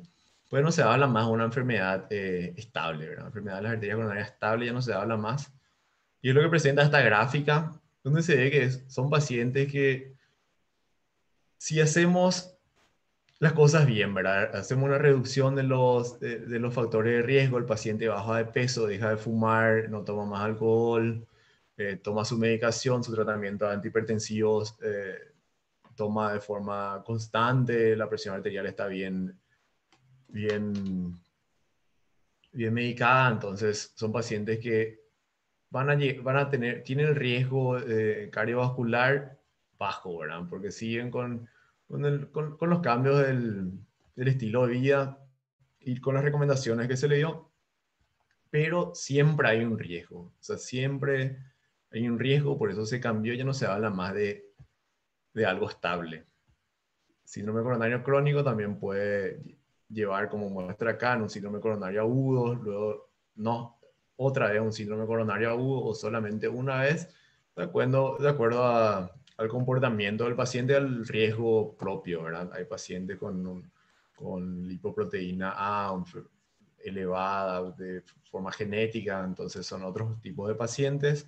Pero con este gráfico lo que te muestra es que la enfermedad no es estable y depende mucho de los factores de riesgo de cómo estemos tratando al paciente, ¿verdad? Esto es lo que te habla también, son los 6 tipos de pacientes que se te pueden presentar en la clínica. Enfermedades con síntomas estables de angina o disnea, entonces se hace una sospecha de enfermedad de las arterias coronarias. Otro, por ejemplo, como vimos hace rato, una paciente con insuficiencia cardíaca, pero tenía fibrilación auricular, pero siempre hay que pensar en una enfermedad de arterias coronarias en pacientes con insuficiencia cardíaca, ¿verdad? Y hay que hacer también se le hace el ecocardiograma y de acuerdo a lo que encontremos, otros diagnósticos. O pacientes asintomáticos que ya presentaron síndrome coronario agudo, que es lo que le mostré al principio de las otras diapositivas, que se mantienen estables después, ¿verdad? Deciden cambiar el comportamiento, hacer ejercicio, dejar la nicotina, el alcohol, toman sus medicamentos como se le dice. Un paciente entonces con síndrome que se quedan asintomáticos, pues síndrome coronario agudo. O luego una revascularización, caso 4, caso 5, donde hay también enfermedad vasospástica microvascular, que es un capítulo que no vamos a ver ahora. O enfermedad, o asintomáticos, donde se le hace un screening a los pacientes por la profesión que tienen, pero son asintomáticos al final. Son diferentes presentaciones de los pacientes. El algoritmo de esto El síndrome coronario crónico es un poco más complejo, creo yo, porque el síndrome coronario agudo creo que es o sea, no es muy difícil de comprender. Si tiene una elevación del segmento CT, directo se le hace el cateterismo. Si tiene como el que vimos acá al principio, en la otra clase, disculpen, se le hace el cateterismo. Si tienen cambios del segmento ST con elevación de la troponina, entonces en menos de 2 horas, si es un shock cariogénico, si tienen otros cambios, menos de 24 horas, creo que está todo muy claro. Síndrome coronario crónico, hay tantas opciones porque vos le podés hacer un ecocardiograma, o sea, hay que hacerle un ecocardiograma, un electrocardiograma al principio, y de acuerdo a la probabilidad pretest, hay que tomar otras decisiones. Por ejemplo, ergometría, se le puede hacer una tomografía con emisión de positrones, una resonancia magnética, una tomografía de las coronarias. El primer paso, hay que estimar si el paciente tiene un riesgo de que sea una enfermedad de las arterias coronarias, de acuerdo a los síntomas que tenga el paciente. Y luego el diagnóstico no invasivo, ¿verdad? La probabilidad pretest cambió con las nuevas guías. Antes se tenía esto donde se tenía en cuenta la angina típica, atípica, dolor no anginoso. Ahora se tiene en cuenta también la disnea. Y de acuerdo, esto también es de acuerdo a los países, ¿verdad? Hay países que tienen mayor riesgo de evento cardiovascular y se tienen otras tablas. Pues esta es la que usamos acá. Cambió totalmente, ¿verdad? Un paciente antes de 22% de riesgo, ahora tiene 6%, antes de 1,93% tiene 32%. Y de acuerdo a eso también los diagnósticos diferenciales, los pasos diagnósticos a seguir. Esto es estratificar el riesgo de mortalidad, ¿verdad? Un paciente de alto riesgo, mayor mortalidad mayor a 3% al año, son pacientes ya con una disfunción del ventrículo izquierdo, o se le hizo una ergometría y de acuerdo al resultado de la ergometría se le clasifica alto riesgo, o se le hizo métodos de imágenes donde se ve una isquemia. Es una forma de clasificar los pacientes de acuerdo al riesgo de mortalidad. La probabilidad pretest, el que se usa hoy en día, es la tabla acá. Acá por lo menos hay que ver también si es la que se tiene en cuenta en Paraguay, donde se usan otros porcentajes, como le dije, eso cambió. Menos de 15% es un pronóstico bueno, riesgo de muerte cardiovascular menos de 1%, por lo tanto se le puede derivar al cardiólogo, no hay que hacerle el ingreso al hospital. Si tiene una probabilidad alta, también de acuerdo a las troponinas y de acuerdo a las molestias del paciente, también se le puede mandar a la casa y hacer, en este caso nosotros hacemos ecografía de estrés, si la probabilidad pretest es alta. Si una probabilidad mediana o baja, generalmente se le hace una angio TC para hacer para descartar una enfermedad de las arterias coronarias. Hay que tener en cuenta también otras cosas aparte de los síntomas, por ejemplo, lo que ya te vino en el electrocardiograma, los factores de riesgo del paciente, si tiene diabetes, hipertensión, si fuma 40 cigarrillos al día. Son características que aumentan la probabilidad pretest, ¿verdad? Y de acuerdo a eso se cambia también el diagnóstico a seguir. Bueno, seleccionar el método diagnóstico adecuado es un poco complicado, pero como le dije, si hay una baja probabilidad pretest, estamos acá, se le hace generalmente la CT de las coronarias, y ya podemos descartar también una enfermedad de las arterias coronarias, ¿verdad? Si el paciente tiene molestias, CCS 4, entonces generalmente ya se procede a un método invasivo que es la angiografía coronaria. Y los otros pacientes hay que ver, ¿verdad? Que son los otros pacientes entrarían dentro de las pruebas funcionales, no invasivas, que son para ver cómo se mueve el miocardio, ¿verdad? En estrés y en situaciones de no estrés. O vemos si le hacemos una evaluación anatómica. Generalmente si decimos probabilidad pretest baja, se le hacemos el CT, la tomografía computarizada, y si decimos que es más alta, o sea, mediana, alta, se le hace una prueba no funcional, disculpen, funcional, no invasiva. Y si es muy alta, el paciente tiene un dolor, como dijimos, ese es 4, se le hace ya una angiografía directa. Ahí está la angio-TC, probabilidad clínica de enfermedades arteriales coronarias baja. Según las características del paciente, ¿verdad? Hay que tener un ritmo sinusal, si no están obeso. Las pruebas no invasivas funcionales, si la probabilidad clínica es más alta, si la revascularización es probable.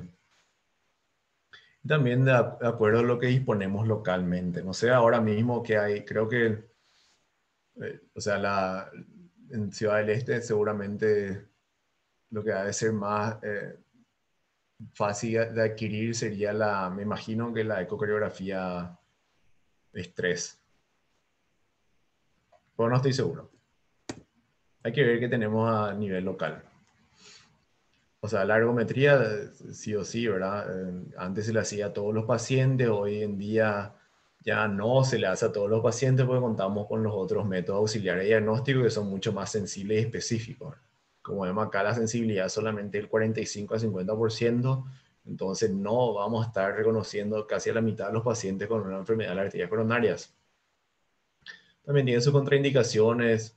Los pacientes que son más ancianos son difíciles de que lleguen a un nivel de frecuencia cardíaca adecuada o de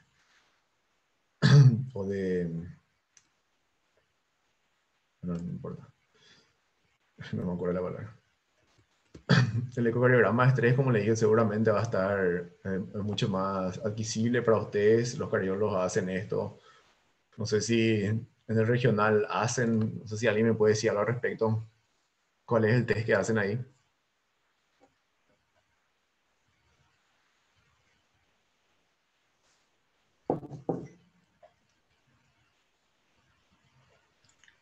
Yo la verdad que no sé, doctor. Bueno, pues imagino que ha de ser el ecocardiograma de estrés. Porque los otros estudios diagnósticos, la tomografía computarizada con emisión de positrones o la resonancia magnética, la tomografía cardíaca del corazón, son métodos auxiliares muy caros, ¿verdad? Pero así se ven las coronarias, por ejemplo, con una tomografía computarizada, se ve si la placa está llena de calcio o es más, o se puede predecir también si es una placa inestable, el nivel de estenosis. Esto es por la tomografía, esto es el cateterismo, ¿verdad?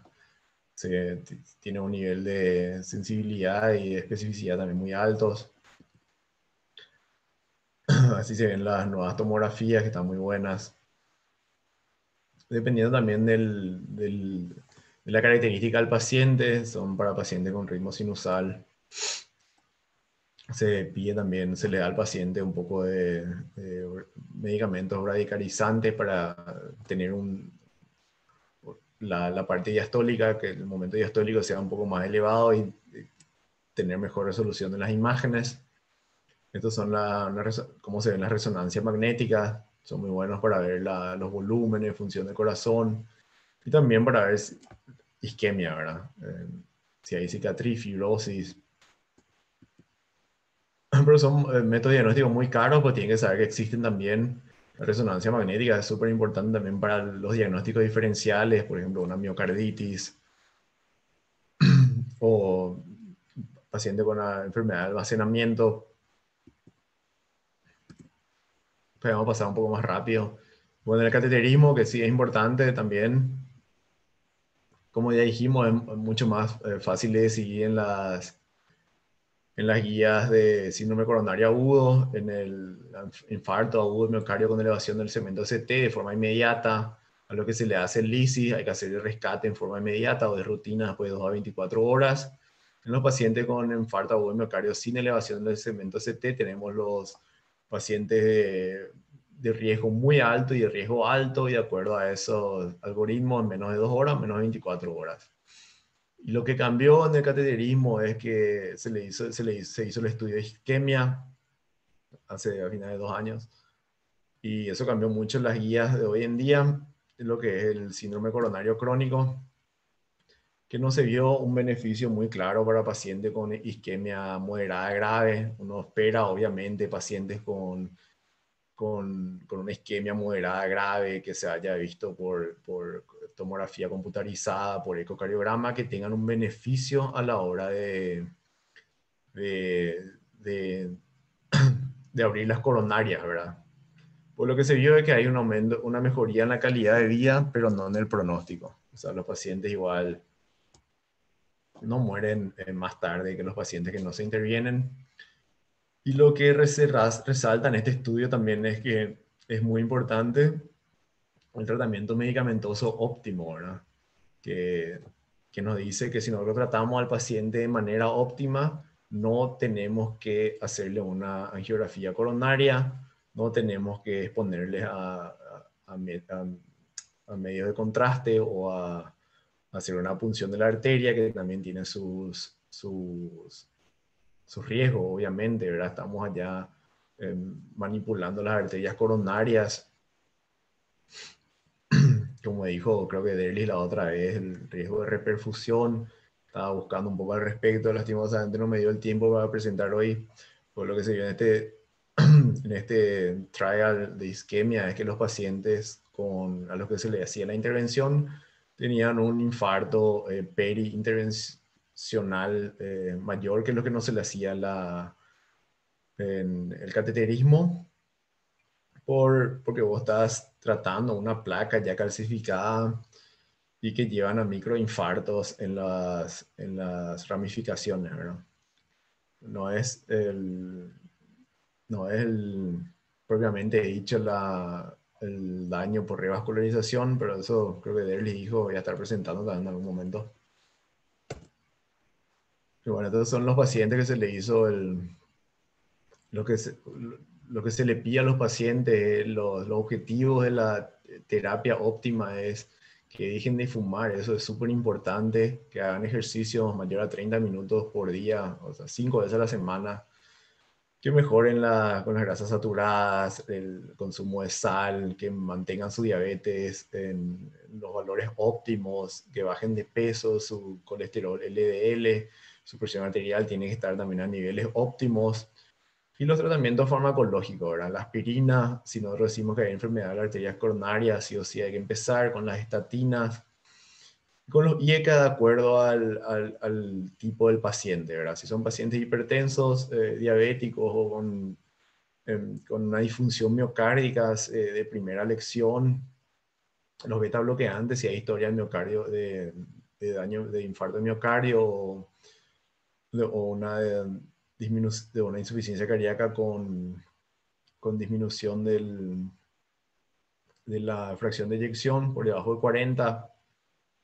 Y ezetimiba o evolocumab, que son medicamentos nuevos para pacientes que no se pueden controlar los niveles de colesterol. Y eso es todo.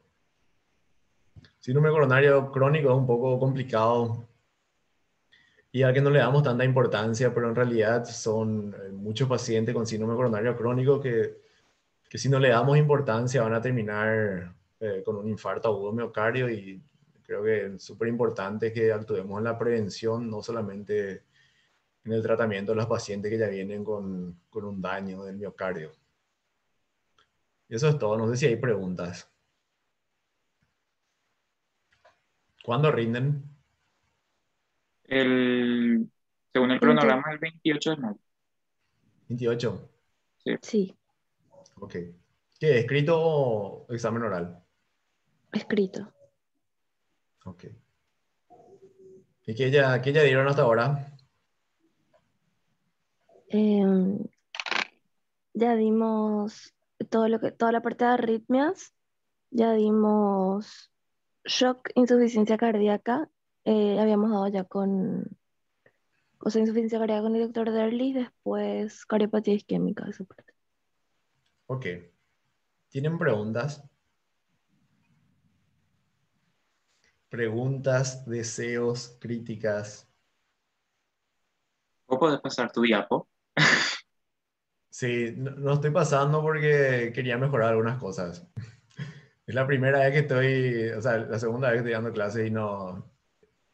Sí, quería mejorar algunas cosas antes de pasarle. Pues sí, claro que sí, les voy a pasar.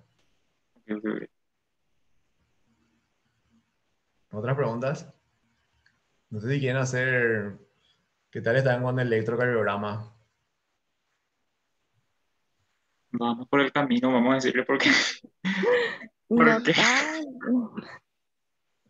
Voy a hablar con el profesor Derly para darle unas clases de electrocardiograma si es que ustedes están de acuerdo. Sí, doctor, claro que sí. Por Bueno, le voy a favor. preguntar entonces. Por favor. ¿Qué tal están con gasometría? ese sí, más o menos, vamos a hacer. Cepille. Sí, ¿Cepilla? sí. Dale, le voy a pedir al profesor Derly para dar casos clínicos de gasometría y electrocardiograma. ¿Está bien? Súper, doctor. Nos Dale, ya ayudaría está. muchísimo. ¿Alguna Muchas otra gracias. pregunta?